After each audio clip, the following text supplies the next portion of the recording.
Hello, I'm Katja Donovan, Executive Director of 1014, and it is my pleasure to welcome you to the first conversation in our new series of online discussions called Democracies Under Pressure, Challenges for the Global Liberal Order. This series is brought to you by 1014 and the American Council on Germany. After our joint online series, Resilience and Adaptation, which we carried out during the height of the pandemic, Steve Sokol of the ACG and I decided that we wanted to take a step back and look more closely at the internal and external challenges facing democracies, especially now in light of the war in Ukraine. Liberal democracies are already under pressure in many ways. Internally, with trust in democratic institutions and elections eroding, with the free media facing unverified content on social media channels, the list goes on. Externally, democracies have been under pressure to find ways in which to engage autocratic regimes to solve global crises, such as the ongoing pandemic and mounting climate change. But now, Putin's war in Ukraine has underscored yet another challenge to democracy. Will the liberal, rules-based world order survive this blatant breach of sovereignty and humanitarian law that multilateral organizations have been unable to prevent or stop? To help us launch the series, we are delighted to be joined by Dr. Liana Fix, Program Director of the International Affairs Department of the Körber Foundation in Berlin, and Dr. Kimmage, Professor of History at the Catholic University of America. We have them with us today to talk about what is at stake in the Ukraine and really for the world. A warm welcome to both of you. Thank you for being with us today. And just before we get started, I would like to remind everyone that the ACG and 1014 are both independent, nonpartisan organizations. The views expressed during this conversation are those of the two experts. Today, Steve will moderate the discussion. If you would like to ask questions, please use the Q&A function on Zoom. Steve will do his best to integrate your questions into the ongoing conversation. And with that, I hand over to Steve and wish you all an interesting conversation. Many thanks, Katja. I am very, very pleased that 1014 and ACG are starting this new series about the challenges to democracy. And I am particularly pleased to have Liana and Michael with us today to kick off this series. As regular ACG webinar participants know, we've had a number of opportunities to speak with Liana since the beginning of the year, but I'm really happy to have Michael with us today, since the two of them, Liana and Michael, have published a number of interesting pieces on the war in Ukraine in Foreign Affairs. So another warm welcome to you both from my side. On February 24th, 3 months ago today, Russian forces invaded Ukraine, and we've seen 90 days of protracted conflict in Ukraine in a war that actually began in 2014. The future of Ukraine as an independent and sovereign country hangs in the balance as Ukrainian and Russian forces fight in the south and along the country's eastern flank. But as Katja was saying, it's not just about the future of Ukraine. There's much more at stake. And so in our conversation today, I'd like to talk about the broader implications of the war in Ukraine. But first, I'd like to talk a little bit about the current state of the conflict and how each of you sees the conflict unfolding. It seems as though Russian forces have consolidated in the east and in the south. And so I'm curious to hear from you about Russian advances and what you think Russia's goals are at this point in the conflict. Liana, perhaps we can start with you and then Michael, have you add in. Well, thanks so much, Stephen. I would say that we are at the moment indeed in a stalemate when it comes to the situation in Ukraine. So we see that Ukrainian forces have difficulties to hold their positions, especially in Luhansk in the region, where they were driven back from some villages. But on other parts of the flank, especially around Kharkiv, they had some surprising successes, even driving Russian forces back to the border between Ukraine and Russia. So we see a back and forth on different parts of the front line there. If we look at Russia's aims, I would say that the overall strategic aim by which this war has been started still remains the same. So the overall strategic aim is to get Ukraine under Russian control, politically, militarily, economically. But the tactics have changed, especially after the defeat of Russia, after their withdrawal from around Kiev. The focus now is really on the east and on the south, which could be a base for Russia to then again launch attacks on Ukraine. And one of the crucial points from my perspective for the question how this will continue is really the question of mobilization on the Russian side. Some observers have expected a general mobilization in Russia on Victory Day. This has not come along. The Russian president loves to not fulfill our expectations. And if everyone expects him to announce a mobilization, he will certainly not do it because the political risks are also very high domestically. A mobilization, or at least also partial mobilization, would bring the war into the homes of the Russian population. So far, it's only on the TV screens, at least for most of the population. But the question is whether we will see some smaller scale, some low-level mobilizations with people forced in state-owned factories to sign up for the army, with conscripts forced to sign new contracts that would send them to Ukraine. So by these rather sort of low-key measures of mobilization, Russia could get additional troops into Ukraine to keep this war going, which would be to the benefit of Russia and to the devastation of Ukraine. Liana, thank you for that. And let me bring Michael right in to see if he has anything to add. But I think one thing that I'd be interested in both of your opinions on are sort of some of the miscalculations that we've seen by Putin. Obviously, one of them, and we'll get to this a little bit later, is the incredible unity that's been shown by the West. But the other is, he thought that this war would be over in a couple of days, and his forces have not fared as well. So even though, Liana, you were talking about some of the challenges facing Ukrainian forces at the moment, that they've been having a hard time holding their positions, and they certainly have not gone on the offensive as much as one might have hoped or one might have seen, they do seem to be quite a bit stronger, certainly than Putin anticipated that they would be. So, Michael, what's your take on sort of where we are right now in the conflict? Sure. So 3 quick points. I mean, I think in terms of miscalculations, the list is very long, so we could devote hours to that topic. Let me offer one that I think doesn't maybe get quite the consideration it deserves, in addition to all of the, sort of practical miscalculations and what you mentioned a moment ago, Steve, the kind of response that the war has provoked. I think what Putin has deprived himself of is really what's maybe the most important possession in international affairs. He's deprived himself of the mystique of being all-powerful, of being a strategic genius or tactical genius. Not that that was the label everybody had for him before the war, but it was something he could at least present to his own people and to certain constituencies. And I think that's a lot more difficult. He's revealed the Russian army to be in many ways inefficient, poorly managed, poorly run, just much less lethal than I think many people, including the Ukrainians, expected on the eve of the war. So that's a very grave miscalculation, and I think is the other side of the coin when it comes to Western unity and Ukrainian self-confidence in this conflict.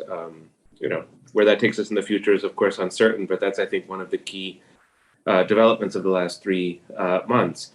That takes me to my second point, which is that many credible military analysts believe that Ukraine has a very decent chance of reclaiming the territory that was taken from Ukraine after the 24th of February. And there are credible military analysts who believe that the Ukrainian military can go beyond that, I would assume, in the next sort of 2 to 3 months of the conflict before the fall comes. Now, these predictions are to be taken with a large grain of salt because of the contingencies of warfare and some of the strengths that Russia may have when it's defending territory as opposed to trying to claim new territory. But this is certainly worth considering and would be an extremely dramatic development in the war. It would really generate a new kind of conversation about what's happening within Ukraine. And since you're interested, Stephen, in ramifications, certainly would matter a lot for the war's ramifications. Thirdly, let me just differ slightly from my esteemed co-author in terms of strategic aims. I'll modify the point, not that I know that I'm right by any means in this regard, sort of working off of the evidence that I have. I think, I'm not sure Putin has accepted this fully, that control of the country is a pretty big reach for Russia at this point, and they may have given up on that ambition. It's possible Russian soldiers will return to the campaign around Kiev and they could try to assassinate Zelensky and all of that. But my guess is that they're going to go for something a little bit smaller, which will be twofold. It will be the degradation of Ukraine's infrastructure, of its ability to function as a country. I think there are projections that Ukrainian GDP will decline by some 40 to 50% this year. So that's a war aim of sorts for Russia to continue the naval blockade and make it very difficult for Ukraine to export foodstuffs and other goods, to chip away at the country's integrity, not by taking it over, but by just inflicting harm and damage of the kind that they have over the last 3 months, and perhaps, sort of in other theaters or in new ways in the future. And then, sort of secondly, my last point, I think the Russian hope is to exhaust Western and allied partnered support for Ukraine. Not completely, I don't think they'll be able to separate Ukraine from its supporters, but to sort of hope that attention will wane, certain divisions will emerge, inflation and other costs will be linked to the war in Ukraine, and that Russia may get a kind of tactical advantage, not a complete win, but tactical advantage through that development. How much do the two of you read into the fact that talks between Moscow and Kyiv to end the war have been suspended, making it very likely that the war is going to drag on, that this conflict is going to drag on, certainly for months, if not for even longer? I mean, perhaps just to start, I think the immediate reaction was due to the massacres and the atrocities in Bucha that sort of made a continuation of the talks difficult from the Ukrainian side. But the other point is obviously that Ukraine felt that at the moment they are strong enough to continue the military campaign and not to sit at the negotiation table and to have to make significant concessions towards Russia. So we might see, and we will probably see at some point, a return to negotiations, but only at a point where one side has been significantly weakened militarily. And we are not yet at that point. And you mentioned Western unity before, Stephen. I think that's very true, that sort of unity within the European Union, unity with the transatlantic alliance has been very strong. But one concern is that I see, at least at the moment, that there's no unity together with the Ukrainians on, well, at which point do we restart negotiations? How far do we want to go? So there are all kinds of conflicting aims put out there, both by Zelensky, but also from by his military, which make it unclear and difficult for allies to agree on a point. And also between Central and Eastern European allies and Nordic allies and Germany, France, for instance, we do see a rift or disagreements about the terms. There's no clear agreement that February 23 are sort of the lines that we want to go back to. And that makes it more difficult to not only support Ukraine militarily, but also sort of develop a joint strategic approach to this war. What's the aim that we want to achieve? And obviously that's for the Ukrainians to decide, but it's certainly not helpful if Ukraine's allies are all putting out different aims and are not able to agree among each other what they want to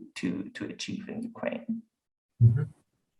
Michael, do you have anything to add to Let me offer just a brief addition to Liana's excellent points. I think that both sides, it's another way of putting the same argument, both sides believe that time is on their side. I mentioned that Russia hopes for the West to get distracted and to move on to other topics, and perhaps for new leadership to emerge in countries like France or the US, Italy, and to change the calculus of the overall situation that way, and to use the powers of attrition to damage Ukraine in such a way as to make the country sort of semi-unviable, and through that to achieve success, or you might put it as success in quotation marks. So in that sense, I think on the Russian side, there may be a sense that time works in their favor. And I'm sure if one were advising the Ukrainian government at the moment, you would want to have a study of Algeria in that conflict, and of North Vietnam in the Vietnam War, and of Afghanistan in the Afghanistan War of the 1980s, and look at how countries who are militarily weaker than their adversaries can outlast their adversaries and win, especially countries that are defending their homelands against outside aggression. There's a long, long list of conflicts that end with the, I want to use the term weaker country, but the country with the weaker military prevailing, but you can only do so over time. And so I think you have a good argument on both sides for continuing. Of course, in the scheme of things, only one country can be right about that. And it's a question really of which one starts to feel that its calculus is the losing calculus and when, but that's far from where we are at the moment.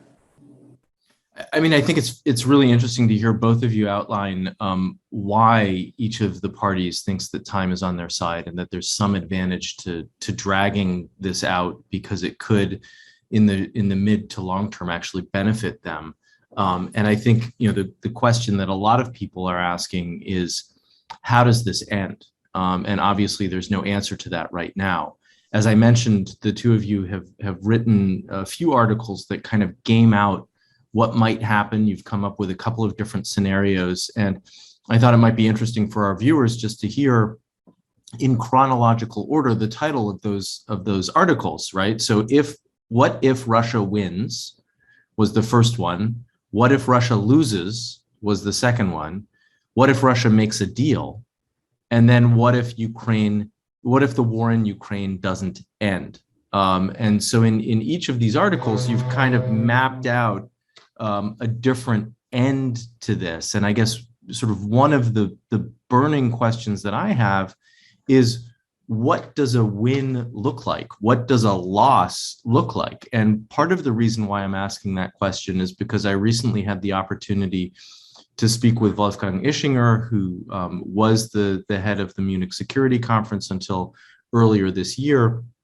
And he said in no uncertain terms that he doesn't like the words victory and defeat because he doesn't think that they fit in this context. And that's particularly true because even after this conflict is over, whenever it ends, there will be a Russia that we'll have to work with, and it won't necessarily be a victorious Russia or a defeated Russia. And so I'd be really interested in hearing from both of you what a win or a loss could look like, and perhaps sort of what what your next piece is titled, if you will, and what the scenario is that you're thinking about today. I mean, perhaps just to start, Michael and I have been joking that this is something like a mini history of the war, or at least sort of Western thinking about how the war develops. And it certainly also shows how wrong we have been with many ideas or assumptions, or how they have changed, sort of in all being all humble about what analysis can achieve at some points in history. But I think the point that you made is quite right. I mean, we've been using these words defeat and victory and sort of winning or losing because to some extent that's how we know how wars function, right? I mean, in the past, wars had a start, they had a middle part, and they had an end. But what makes this war particularly difficult, and perhaps it's also comparable to other wars of the 20th or 21st centuries, that it's much more diffused in terms of where does it start, when does it end, and how long does it take, and who's the winner.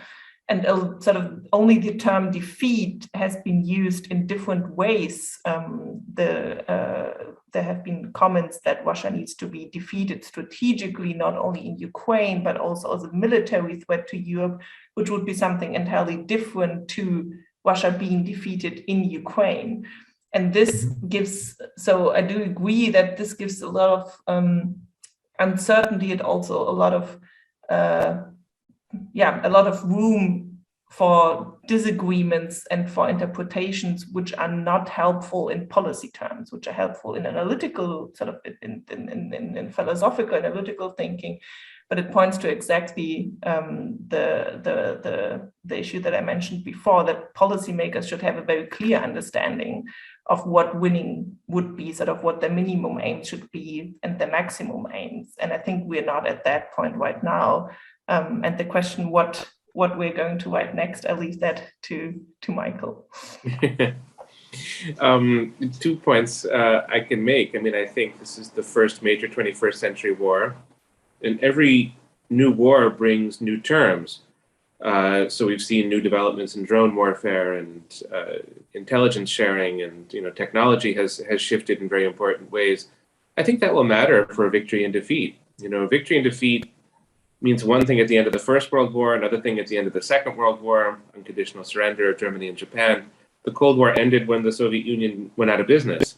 And that's a very different kind of ending to a war. And I think that this war is going to have a new kind of ending and maybe just refine or reshape the way that we think about victory and defeat. My guess is that it will be a war that ends in paradoxical victory and defeat for Russia and Ukraine alike, that there will be ways in which they've both already lost a great deal. I mean, Ukraine, to be sure, in terms of civilian life and infrastructure and all of that. And Russia has lost a great deal in different terms: its standing in the world, its reputation, its economy. So already you could say both countries are losers in a certain sense of this in this conflict, and we can play that out globally in terms of food security and inflation and instability. So we're all losing in a sense from this war.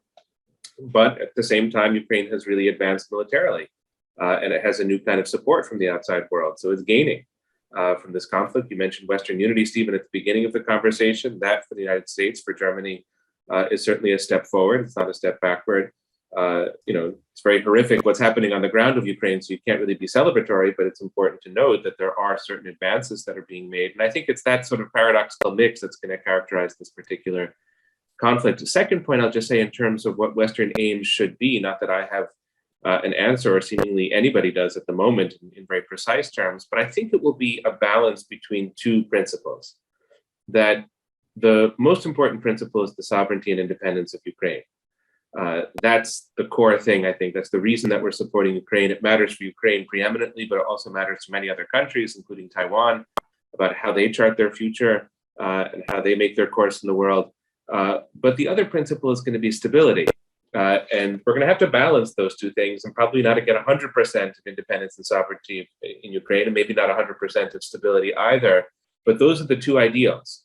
You would sacrifice, Henry Kissinger just suggested we should sacrifice independence and sovereignty at Davos for the sake of stability. That's not the way I would formulate it, but it's some sort of balance between those two things. And over time, I hope we can get to a very careful and sharp understanding of how we can balance those two principles, and in the midst of that, how we can best support Ukraine. Mm-hmm. I have just to add one more thought to what Michael said about Russia's losses and transatlantic sort of victories. I mean, the accession of Sweden and Finland, if everything goes as planned, I mean, this is certainly a step where, for the first time since the outbreak of the war, the transatlantic community is sort of in a proactive mode. And I was in Tallinn a week ago, and it's fascinating to see how positive the mood is in the Baltic states. And that's not because of the war, but actually because of the membership perspectives, which will put the Baltic countries at ease, because they finally have the security that they always wanted, and they will be sort of defendable from the north through Gotland and to Sweden. And that is something where you can feel that this is the first proactive step, which gives the transatlantic alliance really some new life, some new mission, and which gives sort of the conviction that Russia may have a chance of winning in Ukraine, but in the long term, we will win this conflict, because there's confidence in the alliance, and the fact that countries like Finland and Sweden even want to join really shows, okay, obviously we are on the right side of history, if you want to put it that way. And sort of just observing it, it shows how Russia had sort of, from the beginning of the war, from the whole surprise moment that they had, from this whole desperation that the whole transatlantic community had at that moment, how we have sort of turned around to a moment of sort of strength and reinforcement, which really gives new life to the alliance. Mm-hmm. I mean, I think it's really interesting to hear both of you talk, because what I'm hearing, in addition to sort of the paradoxes and that one has to parse sort of what both a victory and defeat, what a win or a loss looks like, there's also just an incredible amount of ambiguity, that even if Russia loses, it's not necessarily a clear win for the West, because a lot has already been lost, certainly for Ukraine, but in the West as well. But there have also been, some tremendous signs of unity, which both of you have talked about. At the Munich Security Conference this year in February, it was clear that tensions were building up and coming close to coming to a head. It was not clear exactly what Putin would do or how quickly after the Munich Security Conference he would do it. But a lot of people were talking about how to create sort of an exit ramp for Putin, or how to try to find some sort of a face-saving way out. And it seems as if he kept speeding up whenever he approached one of these exit ramps rather than slowing and taking the option seriously. In a piece that Anne Applebaum just had in The Atlantic, she basically said there is no exit ramp. There is no face-saving way out for Putin. And I'd be curious to hear from both of you whether you agree with that, or whether you think there's a sort of a way of pulling back and really coming up with some sort of compromise between Moscow and Kiev. Michael, perhaps you first this time, and then Liana. Well, since I'm speaking in 2 points consistently, let me stay with that and offer 2 points that contradict each other. That's what I like to do with my students, and I hope our audience will tolerate this approach. I think a sober review of the diplomatic activity with Russia over the last 12 months, not just the last couple of weeks and during the war, but over the last, let's say from the time that Biden became president, you would have to conclude from that, even giving the benefit of the doubt where possible, that Putin is profoundly dishonest and completely unreliable as a diplomatic partner. I have in mind really what happened over the winter, where there were multiple high-profile promises that Putin made that we're withdrawing our troops from Belarus, we're not about to attack, we're not going to do X, Y, and Z, and then he went on to do X, Y, and Z. I think from a diplomatic perspective, that has to be front and center for Germany, for the United States, for any country that intends to deal with Russia at the moment and in the future. You could put into that the criminality of the war, which is not complete news. I mean, elements of that criminality were visible in Syria in 2015 and thereafter, and then the 2 Russian campaigns in the 1990s in Chechnya were also extremely brutal. That too, I think, is a factor, but it's really the untrustworthiness of Putin that, it's a fact of the situation. There's no way around that, and it makes diplomacy very, very difficult. That's the first point that I would make. The second point is I would get rid of the metaphors of off-ramps, which have been used since 2014, in part because they suggest the whole situation is a highway of our construction, and we just need to point Russia to the right off-ramp, which I think doesn't map onto the situation very accurately.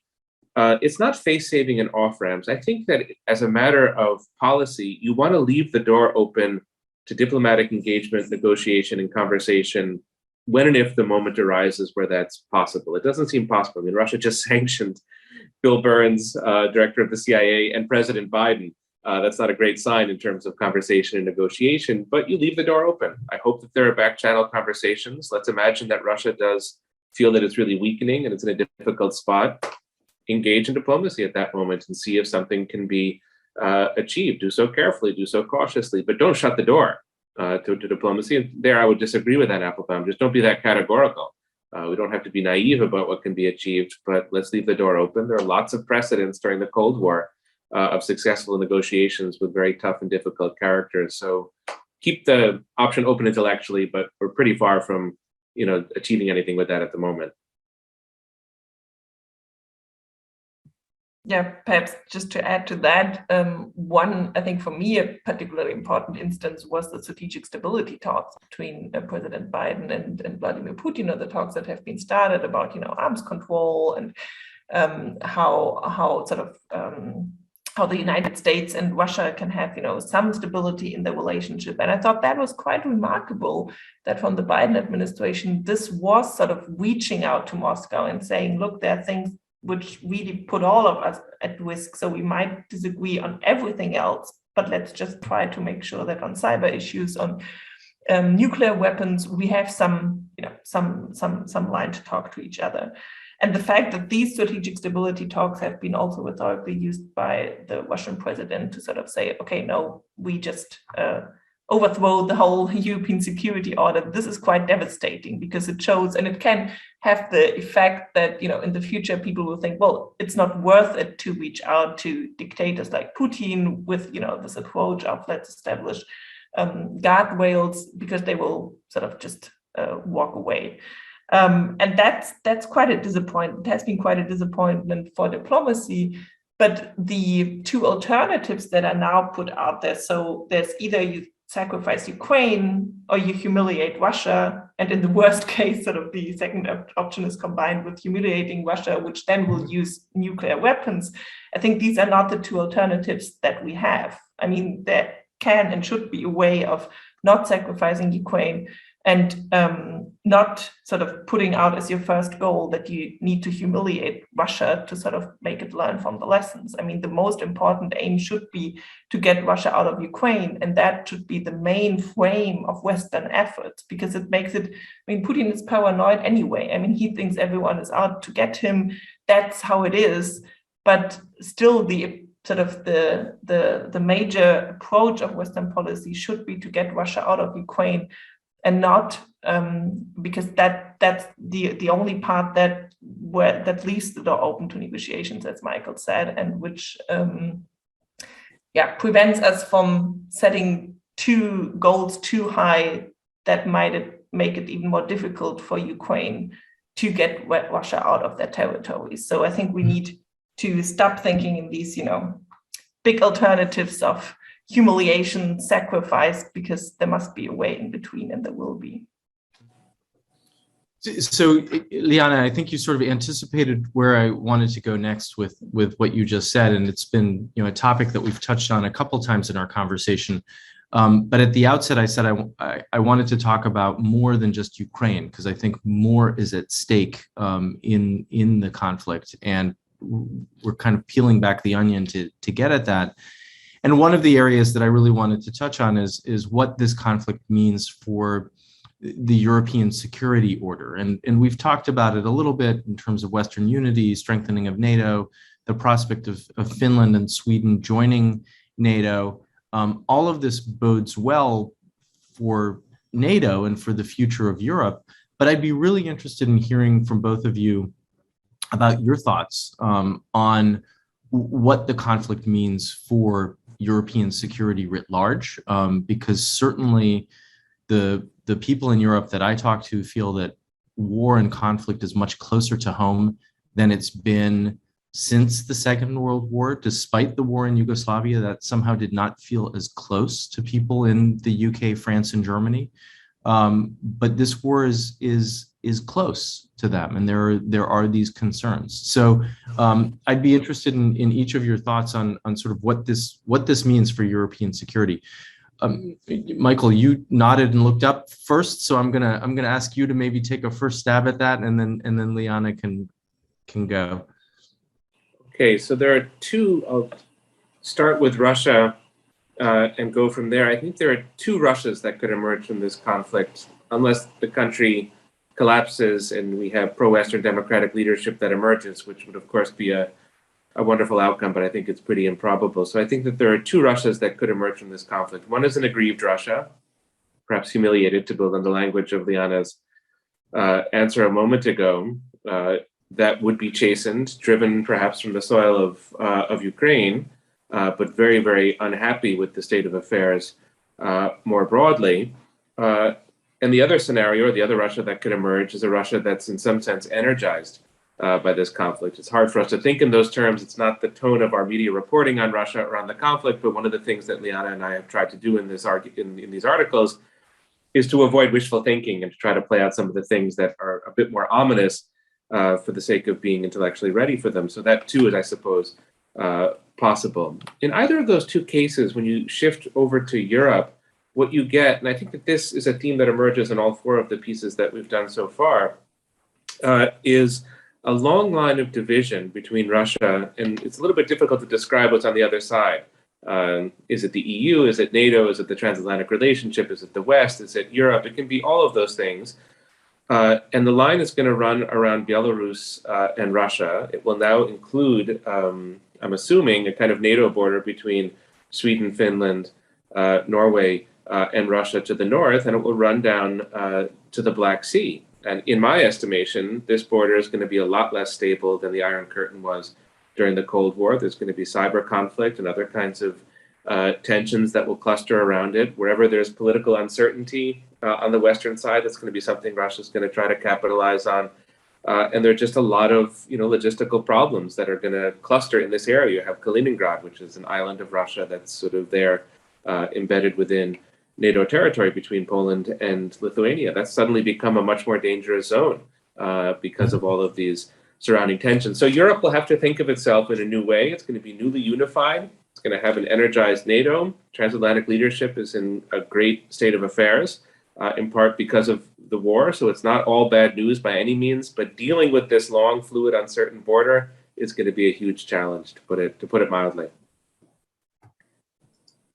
Yeah, and perhaps just to add, and perhaps a little bit cynically, but I'm afraid that this kind of window of opportunity that was there after the end of the Cold War with EU and NATO enlargement and stability and prosperity for all those countries that managed in time to become members of these two organizations, that this kind of window of opportunity is closing, that Russia's war in Ukraine will really sort of end the era of strategic ambiguity that we to some extent had, all these in-between modes of association, the Eastern Partnership of the European Union, the Partnership for Peace of NATO. So there were a lot of attempts to try to make not clear decisions about the status of some countries, especially Ukraine and Georgia.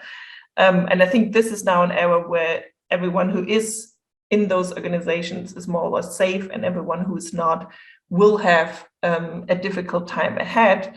And there might be some creative thinking out there on how to, build some new in-between modes. Macron proposed the European political community in one paragraph in his speech, although no one yet knows what exactly this is going to be, and especially Germany is a little bit skeptical of French creative ideas. Because they're afraid that these are just sort of ways of preventing the membership of Western Balkan countries in the communities. So I think this creative thinking is necessary, but my concern is that it will be a hard line between EU and NATO membership and those countries who are not part of the zone of stability and prosperity, because Russia will try to destabilize and to use all other means available to influence the EU and NATO. We see this now with the food crisis, but there will be more instruments and more Russian actions in that regard. So we would need some other modes of organization in Europe apart beyond the EU and NATO, but I'm rather pessimistic on the possibility of stability and prosperity in new frameworks. So Liana, let me push you on that, and then Michael, get your thoughts on it, because we have a viewer here in New York who is interested in sort of thinking a little bit more longer term. There will be a time after Putin, and he's curious to know what a security architecture in Europe could look like that actually includes Russia. And I think part of it probably depends on Michael's response just now of what might emerge, what kind of Russia might emerge, one that's aggrieved or one that's energized, and in what way. And it also sort of ties in with what you were just saying, Liana, about sort of really an end to ambiguity in Europe vis-a-vis its relationship with Russia and with Moscow. So do you think that there's a scenario where there's a security architecture that actually includes Russia as well?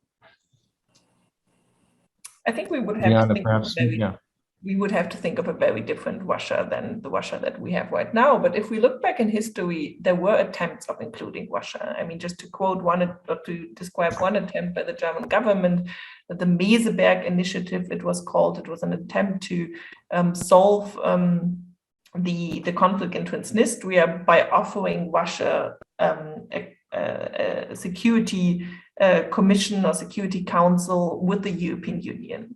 So that was an attempt to include Russia in those existing structures. To some extent, the NATO-Russia Council was going into a similar direction, but the differences in these attempts were that Russia always wanted to have a veto right in these organizations. And this was something which always went too far for Europeans and for allies. But it was an idea to at least, if not give Russia a veto right, to at least consult jointly about the security challenges that we have in Europe. So there were these kinds of attempts, and obviously the Organization for Security and Cooperation in Europe was founded with this aim in mind, but it was not able to replace NATO because it never had the kind of Article 5 or the trust building among its members. So if we think in the sort of really far ahead into the future, let's imagine we have really a democratic leadership in Russia at some point, or at least a leadership which resembles the kind of Yeltsin leadership after the 1990s, then certainly some sort of organization, OSCE or another format, where first sort of a consultant sort of consulting together, discussing together in the same way as the European Union has first, as a European political community, come together to consult on challenges, and sort of building on this trust, then to think about joint institutions. And the problem in the past was always Russia wanted institutions and veto rights, and the Europeans wanted, well, let's talk first and build trust first, and then we can see how far we go. And this sort of has been going into completely different directions. Thank you. Michael, do you have anything to add to that? Sure. So with the 3 points. I mean, the first, to misunderstand the question a little bit, you could say that Russia, by definition, will be a part of the European security architecture because it's a European power and has been since the 17th century. You had Russian troops in Paris after the War of 1812, Russian/Soviet domination of Eastern Europe for much of the 20th century. And this is going to be a reality of the 21st century as well. So it's almost the wrong question. I mean, the question is, what role is Russia going to play within Europe, not whether it will or won't be a part of the European security architecture. But that is to misunderstand the question a little bit, because I think what's meant, of course, is security architecture by design.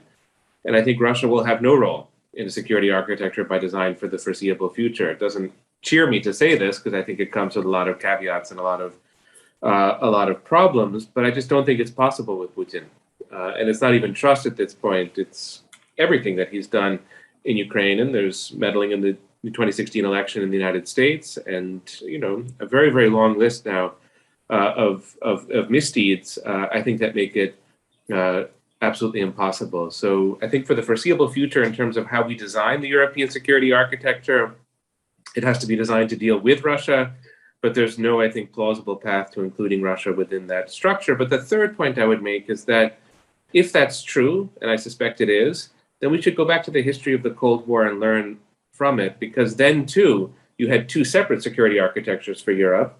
But often the Cold War was a story of how that was successfully managed. So there was a degree of conversation at certain points. You have the Helsinki Final Act of 1975, which secured Europe's borders and actually did a lot of good for Europe, East and West, and brought human rights into the equation in interesting ways. So all of that was possible during the Cold War, when the level of adversity and difference was very, very high. Let's not forget that. So we can say that there's no real chance to design a common architecture. It doesn't mean that there's no way absolutely for managing certain problems or negotiating certain differences. I think that is still possible, and probably in a nuclear age very necessary. Mm-hmm.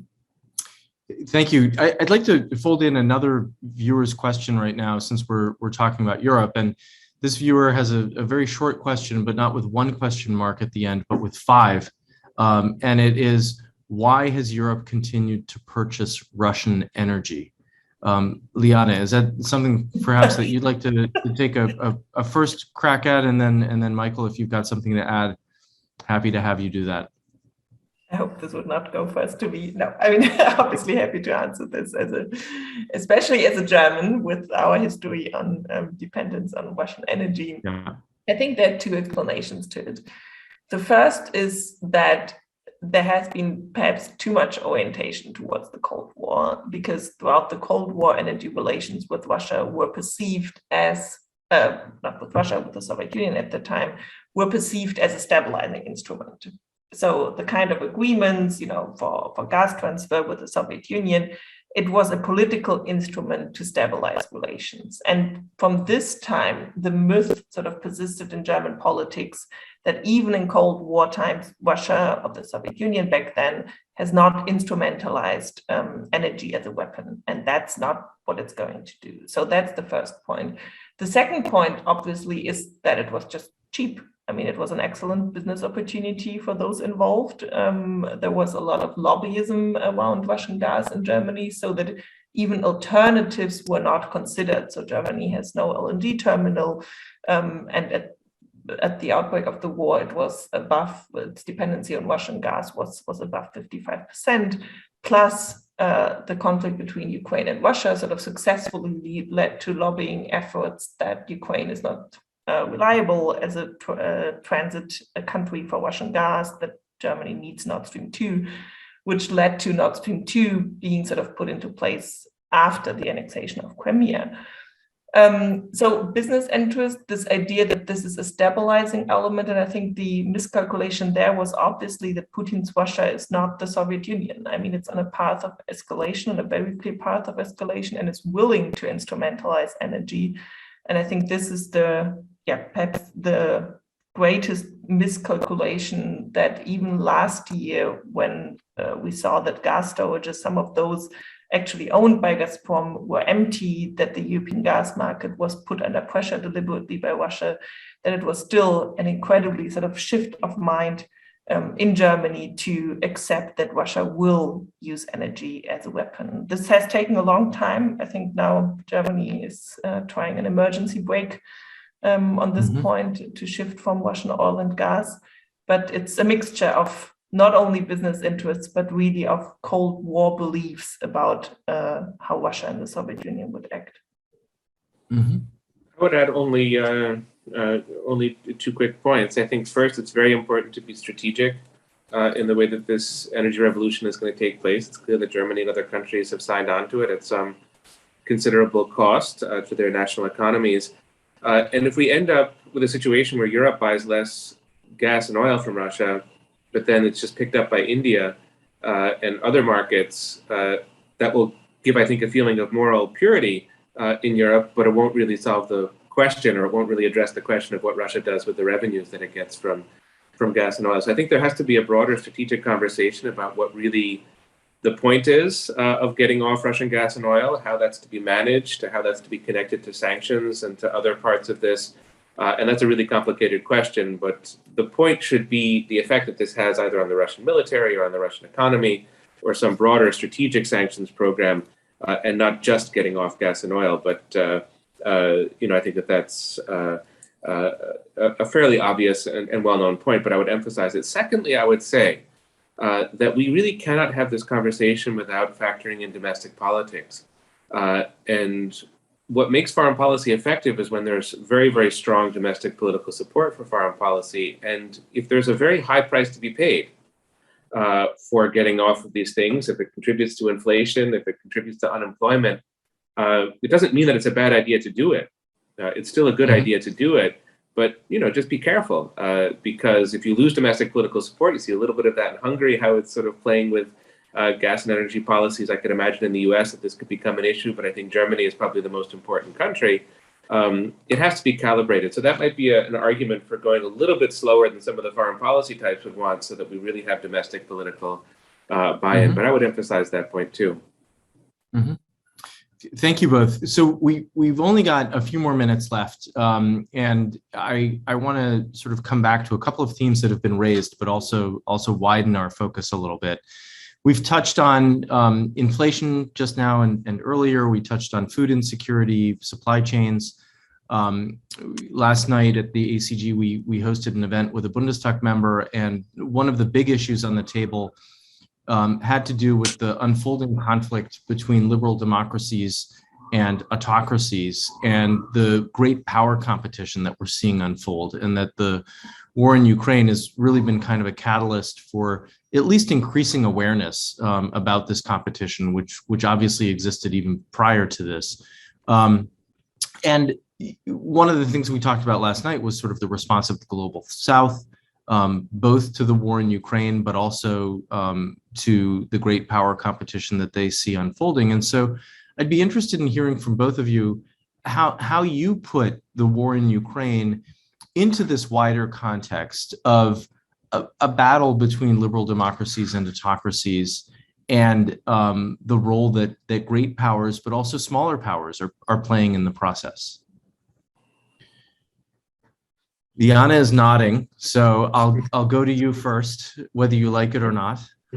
No, I'm happy to start, and perhaps with a point sort of, I mean, I think there are two sort of competing explanations about sort of why Russia, or not competing, but sometimes used as sort of complementary explanations why Russia has started the war against Ukraine. And one prominent explanation is exactly that Russia could not accept a democratic and open Ukraine on its doorsteps.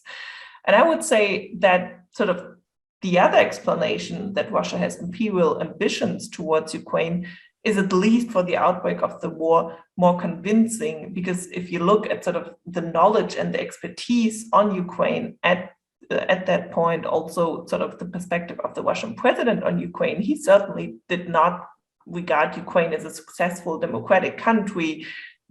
He saw Ukraine as, you know, a state which is not able to, you know, achieve prosperity for its citizens, where there's no loyalty towards the state, which is sort of just a propped up regime. So I'm not sure whether the war is really sort of works with the framing of democracy versus autocracy, or whether this is really rather sort of imperialism versus independence. But in the broader context, it is obviously a conflict between an more or less open society as Ukraine, with an elected president who symbolizes everything that complicated postmodern identities can represent, in contrast to a country like Russia, which sort of represents everything that an autocratic dictatorship with very conservative views about its society, about LGBTQ rights, and so on and so on. So along this is sort of on a meta dimension, this is certainly there in the conflict. The other question is, to what extent is it helpful to rally a coalition or international support for Ukraine and sort of against Russia around this framing of democracy versus autocracy? I think it is useful for European states because it mobilizes Europe. It reminds Europe of its own history and sort of the relevance of, you know, values in the European Union and in the transatlantic alliance.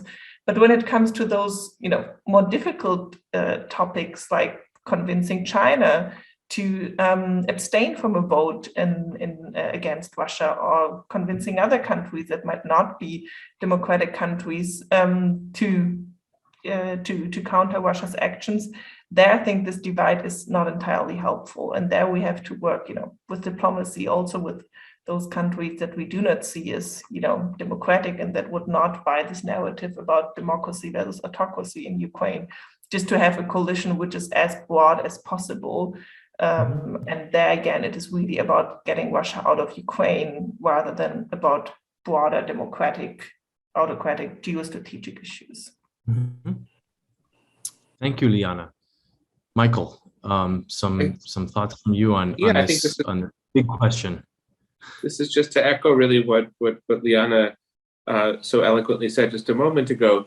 I think that when it comes to audiences in the global South, it's important. I mean, there are sensitivities that the U.S. has to be aware of that may not be pertinent to Germany and to other countries in Europe.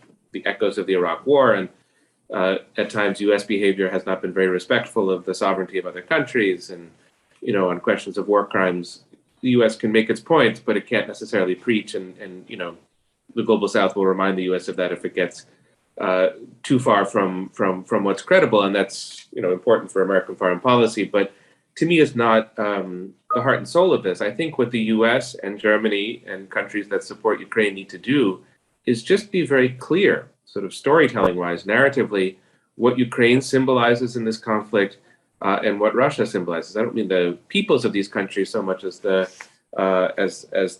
governments, but I think what Ukraine symbolizes is the importance of having a legitimate government. Liana mentioned elections in Ukraine in 2019. You had an election where an oligarch who was, not terrible, but, not great, Petro Poroshenko, was voted out. And a younger figure was voted in, who's the first post-Soviet leader of an East Slavic country, of Belarus, Russia, or Ukraine. And, he wasn't a stunning president until the war, but he has a real legitimacy because of who he is and how he conducts himself, and because of that election. That really matters in terms of what Ukraine symbolizes to the world. And likewise, I think what the Kremlin symbolizes, I'll put it that way, I don't want to implicate all of the Russian people in this, but what the Kremlin symbolizes is not just autocracy and the lack of individual freedoms. It also symbolizes now something new since this phase of the war has begun, the extreme danger of autocratic decision-making when it comes to war and peace. It's become disruptive in a way that's dangerous to all of us. And that's not only a question of autocracy, it's Russian foreign policy and the view of Ukraine, but autocracies can't stop those decisions often if the autocrat wants to make them.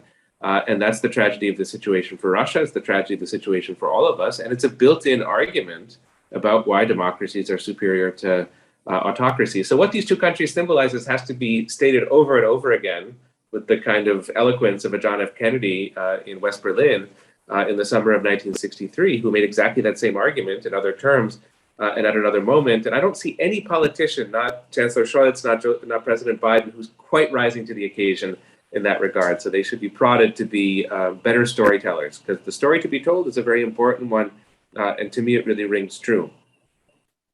I mean, I think one of the takeaways from this conversation that I'm taking with me is, keep the lines of communication open, both in terms of the points that both of you have made about how diplomacy matters and talks matter between warring parties, but also keeping the lines of communication open on the domestic front in order to really increase awareness, much as you just described, Michael.